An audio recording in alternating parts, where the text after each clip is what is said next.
Assalamualaikum warahmatullahi wabarakatuh. Untuk menjawab persoalan, adakah faktor genetik lebih penting daripada faktor persekitaran dalam perkembangan fizikal Arnold dan Robert? Jadi jawapan saya untuk soalan tersebut adalah tidak. Hal ini kerana kedua-dua faktor, sama ada faktor persekitaran maupun faktor genetik, saling berkaitan dan juga saling memainkan peranan yang penting. Dalam hal ini, genetik dianggap penting.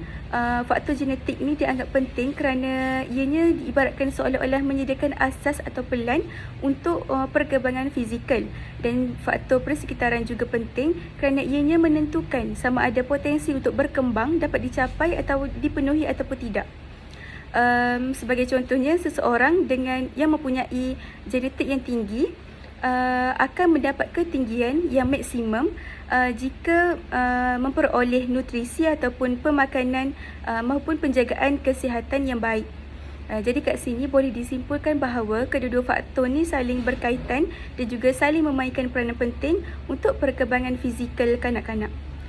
Jadi setakat itu sahaja daripada saya. Sekian, terima kasih.